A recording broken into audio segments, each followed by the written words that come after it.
I know we talk a lot about focus on positionally what you guys want to do, but it appears you got bigger and more physical so far in this draft. Was that one of the objectives you kind of wanted going through this draft to change the tenor of the team a little bit in that respect?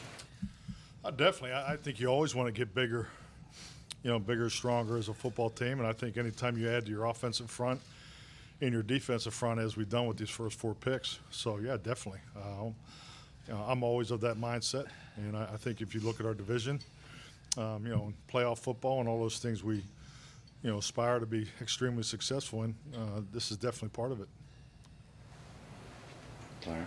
Clarence Hill, Forward Star Telegram. Just going to Beaver real quick. How much of y'all talked to him about playing center, and how much is that part of the plan here? He'll definitely be part of the center competition. Obviously he played mostly at guard. He's played them all, and so that was, part of the evaluation. He's someone we were very, very excited about, and position flex. As you look at today's game with the 17 games, and just look at our history, you can't have enough players, let alone offensive linemen, that can play 2 positions. So, but yes, he'll definitely have an opportunity to compete at center. Todd. Will, Todd Archer with ESPN. Hi, good to meet you. Nice to see you. What did you guys think of Nealon coming into this thing, and who does he remind you of as a potential pass rusher? Number one, the number one thing about him is the high effort and motor that he plays with, number one. And then to be talented, physically talented enough to play at this level. We noticed him early on. Actually, Maxie is the area scout there, and he brought him to our attention early. And the more you watched him, the more you see NFL traits, and then you see the traits that we're looking for on the defensive side, playing hard all the time, and having ability to rush the passer outside and inside. We've talked about it before. There's as hard as D-Law played at Boise State, there's some similarities there, as an example of what we thought about him. We actually had Greg Ellis in the room talking to him, and we asked Greg who he reminded him of, and he said he reminds me of me. So Greg's a hard-playing guy. Calvin Watkins, Dallas Morning News. What you guys like about Marist? Football player, number one, the versatility. In this day and age, and Coach will talk about it, talks about players doing 2 things. Defensively, the way they use him at Notre Dame, being able to rush off of the edge, being able to play stacked as a linebacker, got 34-inch arms, able to match tackles. The way he plays all over the field, he can drop in coverage. So the multiplicity and the number of things he can do at a high level was attractive. Both those defensive players have a high energy level. They're all over the place. And, of course, Lawrence will run. If he runs out of the stadium, Lawrence will try to run him down and never does anything. But both of those guys their way they play the game will add energy to the game. Sean. So I think Jerry, Stephen, you guys coming out of day 2 without running back. What's your outlook on the position? And is that more of what guys were available when you were picking, or is it more of you're comfortable with where you're at? Yeah. First of all, the draft's not over, and that's a thought. And there was, it was a long time before running back was taken, actually, in today's draft. And then, but we also are keenly interested in seeing what the future might look like with Zeke. Mike, just with Cooper, whether it's him or Brock, whoever's competing at center, to play in between Tyler and Zach, how much does that help whoever is going to be playing the center position as well? Well, I mean, it definitely helps when you have established veterans in there, and I think the one point you've made is the competition. And I think that'll bring out the best of our whole offensive line. I think clearly with the 2 additions in this year's draft already, the competition both inside and outside I know it's exactly what I'm looking for as a coach. John. John Machota, The Athletic. Jerry, going into the draft, did you think that you had an opportunity to not only trade back, but with 2 picks, basically turned 24 into 2 starting offensive linemen, and now that you're starting competitive offensive linemen, now that you were able to do that, kind of how do you feel about where everything stacks up on your offensive line? I think we got the most out of that 24th pick in the first round by getting 2 linemen, offensive linemen. We weren't even trying to be coy about our interest in offensive linemen. This is the year to be interested in them because of the depth in the draft. And we took advantage of that in every respect with the great trade, because the trade is on the numbers as good as we've seen. So if you were going to be in a long position, offensive line, now tailoring it to just the particular potential of these 2 players as to whether center or interior or outside. As it turns out, we were able to do that. And so these guys have the chance to take care of that part of it. They have the position flex, so to speak, on that. All that was well thought out, well executed on. And when I look at what you did with that 24th pick to get these 2 linemen, if you want to look at it like that, that's pretty good execution. Nick Harris, DallasCowboys.com. So looking at the package of Cooper Beebe and Tyler Guyton, how do you feel like those 2 guys can contribute to the offensive line? That can be for anybody. I mean, clearly, I think we've kind of hit it. It's obviously 2 very young, talented players. Both have starter ability, and I think, like anything, I know for me personally, when you look at, the season, the length of the season, the challenges we've had in the past, you got to pay attention to the number of starts, consecutive starts we've had as an offensive unit. I think we've clearly given us the depth that we need, and I think it'll be the most competitive offensive line room in my time here. Garrett Podell, CBS Sports. Jerry, Stephen, you guys like the haul you got out of trading back. How does that affect your desire to potentially work back into round 4 to start tomorrow? We actually had opportunities every step of the way here on all 3 of these picks. And, at the end of the day, we just decided that, the guys who were available to take at that point, we didn't want to take the chance to lose them. And we could have certainly moved some, had some extra picks in the middle of the 5th, 4th, the bottom of the 4th. But, at the end, we just decided, between Nealon and BB and Marist, we just felt like, they were there, and we didn't want to take a chance on losing them. Tim Kalishaw, Richardson High School Hall of Fame. For Jerry and Stephen, when did you know you could make that trade with the Lions, and how different would this draft be had you not been able to do that, and you would have only made 3 picks at this point? I think we had 45 seconds on the clock. The best trade came on the clock. 45 seconds left for our pick. We were into our pick down to 45 seconds. And had 4 trades working at that time. I mean, obviously it would have been different, Tim, because you don't have the 3rd round pick that we got Cooper Beebe with. So, and you never know, but our feeling is, from communication around the league, that we probably don't see Cooper Beebe again if we don't get him where we got him. He's going in there somewhere pretty quickly.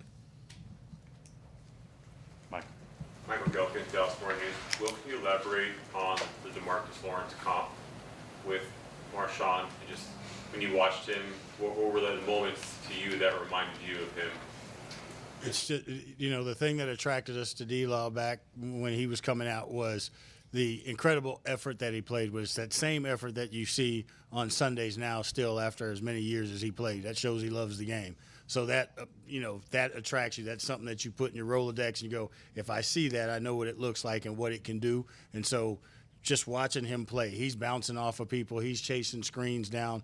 All of those things are some of the things that D-Law did when he was at Boise State. And plus there's rush upside. There's the ability to play outside and, control the C gap and to rush inside. So there's a lot of things that you can count on because that motor is always going to be there. And along those lines, Mike, this would be one for you.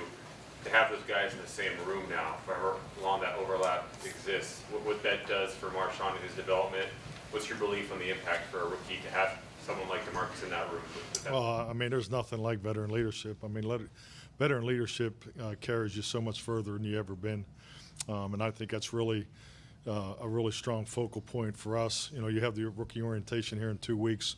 And really, we spend a lot of time just make sure the rookies are ready to be acclimated to our environment and how we do things. But the day they walk in there with the veterans on that Monday, that's the biggest story that they'll walk through, and the connection that they'll have with the locker room. But yes, definitely to have the the D-laws and on the other side of it too. You know, just talking to Tyler, before the press conference this morning, the ability to be able to sit next to Zach Martin and Tyler Smith to ask those questions. So there's nothing like veteran leadership, and I think we got an incredible group that will lead the way there. David. 2 questions. The first, Stephen, you're talking about you had a chance for a 4th or a 5th. Was there a sense after what the club was able to do last night?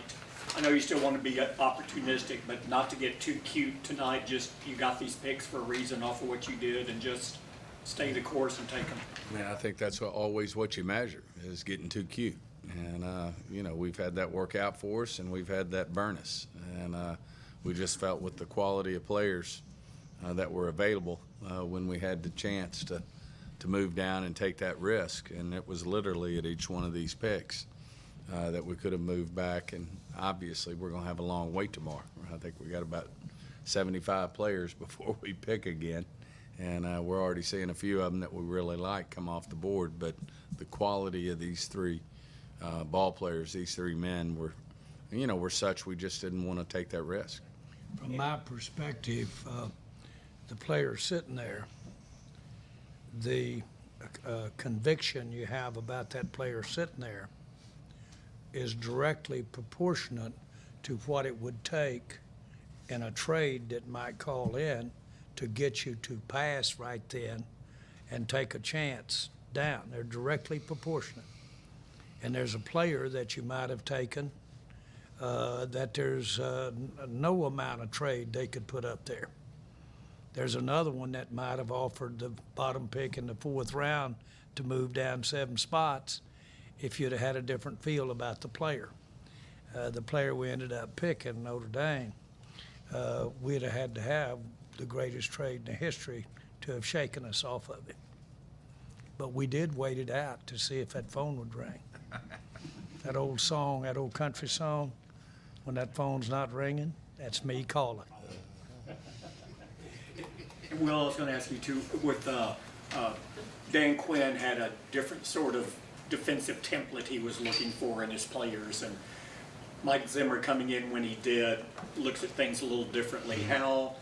How is that for you and your staff to adjust and everyone get on the same page on exactly, well, what are some traits here and how do we make this shift? I think first, Mike set it up perfectly because it was about that time we do this a special thing that he does across the hall where we talk to the coaches, we tell them about our deal, they tell us about what they're looking for, and then the ongoing communication that goes on, through the combine, and you start looking at players and talking about that, what he's looking for, and then you get an explanation of it. We went back and watched some old Minnesota film to kind of get an idea as to what he was talking about, and we'll continue to learn and get better at that the more we're around him, but you have a good idea of what he's talking about, and then you go through draft players, and he talks about how he'll use them. Then that helps us because, our process in the draft is an ongoing process till the final day. Well, that gives us the opportunity to go back and look at, we grade all the traits, and then it gives us an opportunity to say those traits fit this defense. Nick. For Will, Marshawn Nealon's athleticism, how did that kind of look whenever you guys were evaluating him, and how does that manifest for a guy that's pushing 270 pounds off the edge? I mean, those are the things you look for. We've been going to the combine and measuring height and weighing people forever. And so you have these benchmarks that you look for. They give you, all these analytics and stuff now give you a spark score and this and that and all those things, and they confirm what you see on tape. But we felt that, when you can cover space that well and at that pace and at that urgency, I know he plays fast, and you see the athleticism. So it just equated once you saw the numbers and testing and all that stuff. Todd. Well, I'm sure these guys on day 2 and 3, you're looking to eventually have them produce at the position that you picked them at. But in the meantime, how do you kind of grade where their contributions can come on special teams, and how important is that if the upgrades for holes on the roster do come internally, creating more opportunities on special teams? Well, Coach always talks about players doing two things, and it's about competition. So when you talk on the personnel side, the better players we have, the more competition you have, the better your team will be. So I think that those and players coming in, understanding that they have to, contribute in those roles, and we make them do that, we'll have a competitive team all the way throughout. It is a constant year in, year out. What is he on offense, defense, and what is he can do on special teams? And that is one of the biggest debates in all of football, is how much to weight, just exactly your question. If he can help you on special teams, do you compromise a little over on defense? I think you ought to go offense, defense, and have a coach good enough to make any of them special teams, frankly.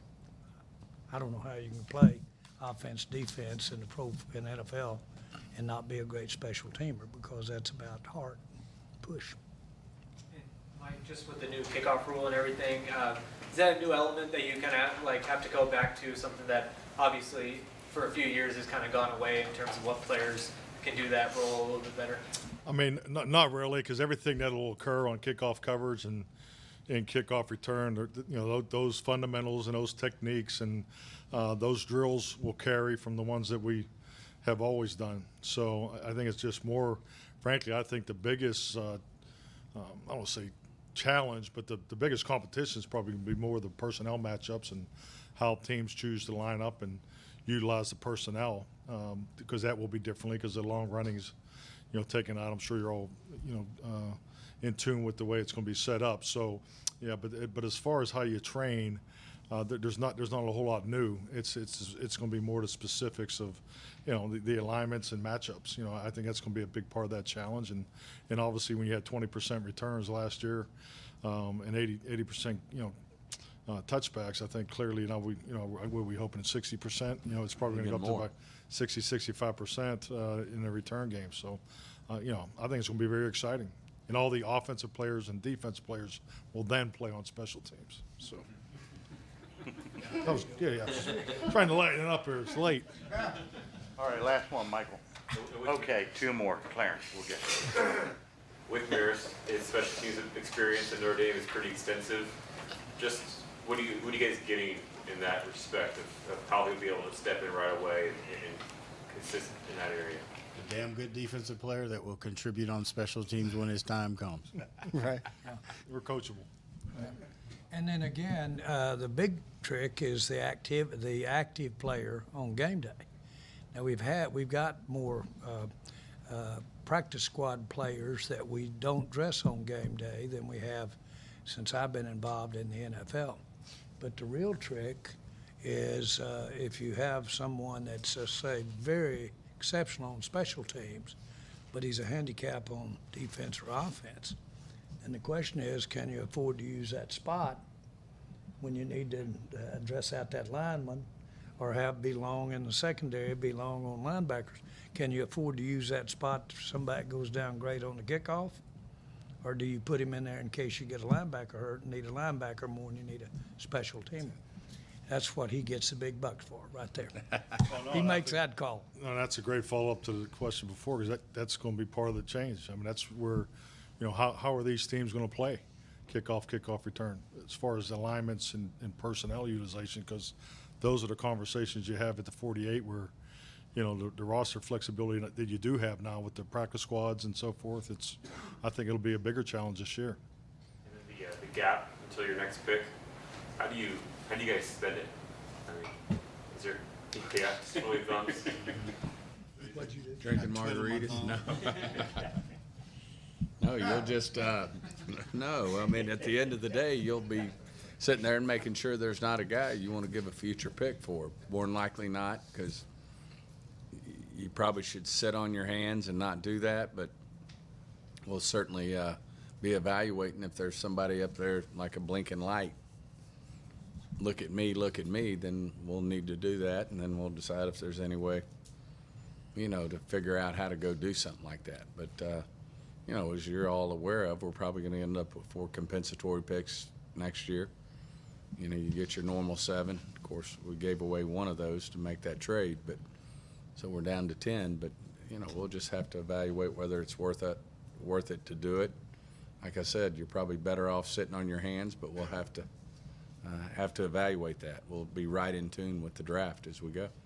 We did it last year on Eric Scott and borrowed one from this year and drafted Eric. And that's what you do. That's truly credit card stuff right there. And putting it out there. But I got to have this comment. It was a rough year, or a rough part of the year. And so one of the other owners called and said, Jerry said, I just wanted to give you some advice. Said, I like you. You're good for the NFL. But he said, I want to give you some advice. And I said, oh, shit. Yes, what is it? He said, drink a lot. It was that kind of year. 2 things. As you were talking about not giving up picks and being patient, twiddling your fingers, did you ever think about moving up because you want to keep your pick? You never thought about moving up? No. We just felt like this draft was a draft that we had players that were there for us. And, we felt like the draft, middle of the round, strong, 3rd, 4th. Obviously we're not going to have a 4, but and way down at the bottom on the 5. But, we just felt like being patient was the right way to go. The biggest thing we were considering every step of the way was, maybe how to pick up 1 or 2 more picks along the way. But like I said, we just thought so much of the guys we picked, we didn't want to take that chance to lose them. Jerry, you invoked Zeke. So does he still have, in your mind, RB1 starter capability at this point in his career? Who are you looking at? Are you looking at me? I didn't know who you're looking at. You invoked Zeke. Okay. I'm sorry. Does he still have starter capability, RB1 capability at this point in his career? Yes. Yes. I might regret this, but we'll finish up with Tim. Oh, well, this was just because Mike wanted to lighten it up, so this is for any of you. We can stop. You've all done this a long time. I'm just wondering, when you see 31 other teams celebrating and high-fiving, does it ever, do you think these guys are nuts, or do you think we're all crazy? We're celebrating these players we don't know anything about? Because everybody thinks they've done great to this point. Everybody puts up their own board, of course. Right. Everybody's going to feel good about the draft. The proof's going to be, do they play? Do they make Pro Bowls? Are they all pros? Do you win games? Do you win playoff games? That's what it boils down to. But the reason everybody's high-fiving is they drafted off their own board. And we feel the same way. We feel strongly about our board. I know 31 others feel strongly about their board. And so it just boils down to proof will be probably not even 1 year from now. It's going to be 2 years from now, 3 years from now, to see how you really drafted. But we love those draft grades right after we pick the player and you get a grade. That's well, and I was going to say it a different way. When we go on and have all of the players, when you start the draft, well, he's still got Baylor on him. He's still got Notre Dame on him. He's still got Alabama on him. And not only that, he's one of 300. The second he's yours, he all of a sudden gets prettier and better. Just to me, human nature. And that's why you see everybody jumping up and down, celebrating, what have you. That ain't Will no more. It's our Will. It's the conviction that the guy, I do have to say this, these scouts work really hard on this and they believe in these players. That's what their job is, and they're supposed to bring that conviction. So it comes across and you sell it. Then you watch it on tape and you get it. Yeah, we want to get excited. You guys get a new toy, you open it up or whatever, and you get excited about that. You want to use it. And we want to see how they fit into what we do and help us win. And we can't wait to see your post-draft grades. But I really think the emotion you see in draft rooms is very real. It is not, guys, now when we announce this thing, let's get off our ass and jump up and down and have a good time. Do that and what have you. That's not what happens. I mean, you really do are proud that guy, again, from my viewpoint, he looks different than he did 10 seconds ago when you got him. All right, on to day 3. Thank you for the question.